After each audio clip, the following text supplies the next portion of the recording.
భారతదేశం ప్రపంచంలోనే నెంబర్ 1 దేశంగా ఉండాలనేది నా సంకల్పం. అందులో 33% తెలుగు వాళ్ళు ఉండాలి. ఇది సాధ్యం, అసాధ్యం కాదు. ఆ రోజు హైదరాబాద్ను అభివృద్ధి చేశాం. ఈరోజు తెలంగాణ రాష్ట్రం దేశంలో తలసరి ఆదాయంలో నెంబర్ 1గా ఉంది. హైదరాబాద్ నగరం నెంబర్ 1గా ఉంది. అన్ని నాశనం చేసిన వ్యవస్థలను ఒకటే గట్టును పెడుతున్నాం. ఈరోజు మీరు చూస్తే పోలవరం ప్రాజెక్ట్ని లైన్లో పెట్టాం. 2 సంవత్సరాల్లో పోలవరాన్ని పూర్తి చేయాలని సంకల్పంతో ముందుకు పోతున్నాం. అమరావతి ఒక సుందరమైన నగరంగా, ఒక అమరావతి లేకపోతే ఒక నగరం కాకుండా అన్ని నగరాలని ఇక్కడ మీరు వస్తే బ్రహ్మాండమైనటువంటి సిటీ ఇది. బ్రిటిష్ వాళ్ళ పీరియడ్లో బ్రహ్మాండంగా వెలిగిన నగరం బందర్ నగరం అని చెప్పి కూడా నేను మీకు తెలియజేస్తున్నా. దీనికి పూర్వ వైభవం తీసుకురావాలి, దీన్ని తీసుకొస్తాం. అందుకే పోర్టు కూడా ఈరోజు వస్తున్నానంటే నేను ఈరోజే సమాచారం తీసుకున్నా. 25 డిసెంబర్కి ఒకవేళ వీలు కాకపోతే మార్చి లోపల మళ్లీ నేను వచ్చి పోర్ట్ ఇనాగరేట్ చేసే బాధ్యత తీసుకుంటానని మీకు హామీ ఇస్తున్నా. ఎప్పుడూ అయిపోవలసిన పోర్టు దుర్మార్గులు చెరబట్టారు, దాన్ని నాశనం చేశారు. అయినా కూడా ఇప్పుడు నేను దాన్ని ముందుకు తీసుకుపోవడం తప్ప మళ్ళా వెనకాల ఆలోచిస్తే నష్టపోయేది మీరే. కాబట్టి దాన్ని ముందుకు తీసుకుపోవాలని నిర్ణయం చేశాను. తప్పకుండా 2025కి పూర్తి చేసే బాధ్యత, లేకపోతే అటు ఇటు 1 నెల 2 నెలల్లో పూర్తి చేసే బాధ్యత నాదని మరొక్కసారి మీ అందరికీ హామీ ఇస్తున్నా. ఆ పోర్ట్ వస్తే చాలా లాభాలు వస్తాయి. అక్కడి నుంచి ఇప్పుడే ఒక మాట చెప్పారు, ఇక్కడి నుంచి రేపల్లె వరకు రైల్వే లైన్ కావాలని. తప్పకుండా నేషనల్ హైవేస్ వచ్చాయి, రైల్వే లైన్ కూడా వేస్తాం. ఇక్కడికి పోర్ట్ కనెక్టివిటీ ఇవ్వాల్సిన అవసరం ఉంది. ఇక్కడ ఇండస్ట్రీస్ కూడా రావాల్సిన అవసరం ఉంది. ఇవన్నీ కూడా మనం చేసుకోగలిగితే మళ్లీ మచిలీపట్నం పూర్వ వైభవం వస్తుంది. దాన్ని తీసుకొచ్చే బాధ్యత నాదని మీ అందరికీ తెలియజేస్తున్నా. ఇదే కాకుండా ఈరోజు ఇంకొక పక్కన మీరు చూస్తే,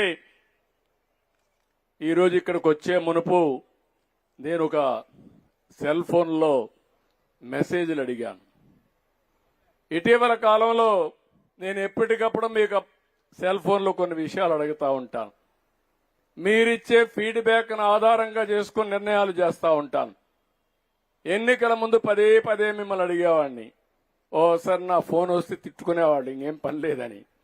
అయినా కూడా నేను మళ్లీ తెలుసుకొని నేను చేసే నిర్ణయం సరైన నిర్ణయం ఉండాలి, ప్రజలకు ఆమోదయోగ్యంగా ఉండాలి, ప్రజాహితానికి పనిచేయాలని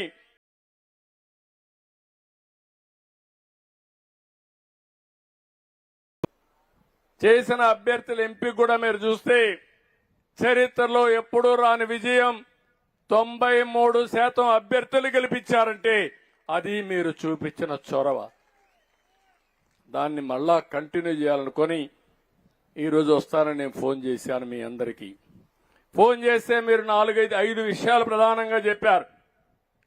డ్రైనేజ్ చాలా బాగాలేదు,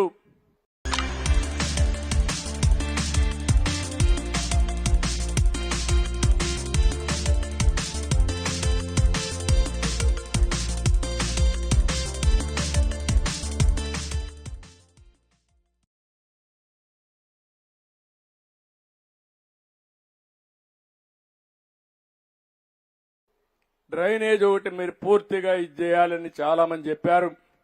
ఇప్పుడే మాకుండే ఇక్కడ మా మంత్రిని నారాయణ గారిని, అదే మరి కొల్లు రవీందర్ని ఎంపీకి ఆదేశాలు ఇస్తున్నా. ఇక్కడ డ్రైనేజ్ 100% పర్ఫెక్ట్ గా ఉండేట్టుగా, ఎప్పుడన్నా వర్షాలు ఎక్కువ పడి నీళ్లు పోకపోతే లిఫ్ట్ చేసే విధంగా లిఫ్ట్ ఇరిగేషన్లు పెట్టి ఎక్కడ కూడా డ్రైనేజ్ వ్యవస్థ ఇబ్బంది లేకుండా చేసే బాధ్యత చెప్తున్నా. దీనికి ఒక యాక్షన్ ప్లాన్ తయారు చేస్తారు. రెండో సమస్య ప్రధానంగా రిపేర్లు అడిగారు రోడ్ల మీద. అవి కూడా చేయాల్సిన అవసరం ఉంది. దానికి కూడా ఎక్కువ ప్రాధాన్యత ఇస్తాను. మూడో సమస్య, మీరు అడిగింది డంపింగ్ యార్డ్ అడిగారు. ఏదైతే ఆ డంపింగ్ యార్డ్ అయితే మొత్తం క్లీన్ చేయకపోతే గుట్టల గుట్టలుగా ఉంది, క్లీన్ చేయమన్నారు. నిర్దిష్టమైన డైరెక్షన్ ఇచ్చాను, తొందరలోనే దాన్ని కూడా క్లీన్ చేస్తాం. మూడోది డ్రింకింగ్ వాటర్ అడిగారు. తప్పకుండా స్వచ్ఛ భారత్లో జల్ జీవన్ మిషన్ ఏదైతే ఉందో దాని కింద గ్రామీణ ప్రాంతాల్లో కానీ పట్టణ ప్రాంతాల్లో కానీ పూర్తిగా మంచినీళ్ళు ఇచ్చే బాధ్యత, ట్యాప్ ద్వారా నీళ్లు ఇచ్చే బాధ్యత మాది. అది చేస్తామని కూడా మీ అందరికీ హామీ ఇస్తున్నా. ఇక్కడ బీసీ కమ్యూనిటీ హాల్ కావాలన్నారు, అది కూడా చేస్తామని చెప్పి నేను మీ అందరికీ హామీ ఇస్తున్నాను. దానికి కూడా మనం ఆ రోజు ఇచ్చాం. ఇచ్చిన దాన్ని వీళ్ళు తీసేసే పరిస్థితికి వచ్చారు. దానికి కూడా శ్రీకారం చుడతాం. మచిలీపట్నం బీచ్ డెవలప్మెంట్ కోసం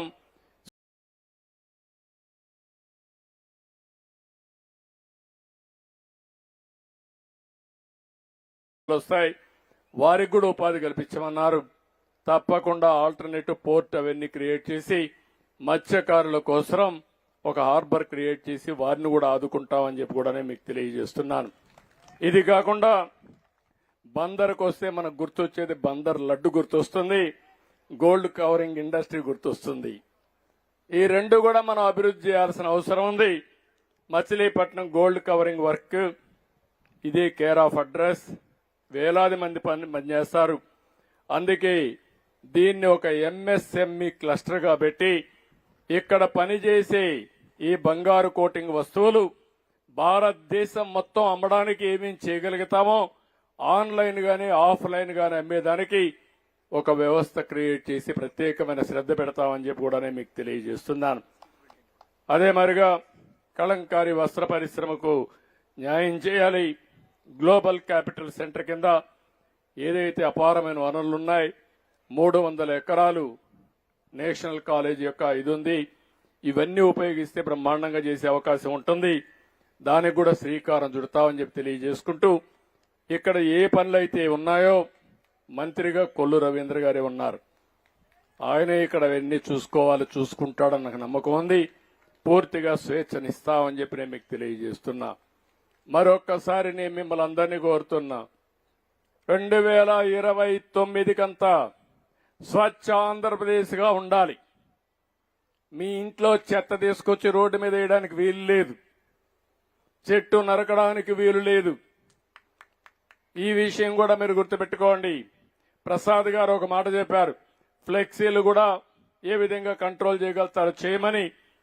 నాకైతే పబ్లిసిటీ ఇచ్చుకోవాలని ఉండదు, కానీ మీ మనసుల్లో ఉంటే చాలు. కానీ అన్ని రాజకీయ పార్టీల్ని కంట్రోల్ చేయకుండా నేను ఏకపక్షంగా పోతే కొన్ని సమస్యలు వస్తాయి. దీని మీద చర్చ జరగాలి. చర్చ జరిగి ఎక్కడికక్కడ ఇలాంటివన్నీ కూడా మనం కట్టడి చేసే విధంగా ముందుకు పోవాల్సిన అవసరం ఉంది.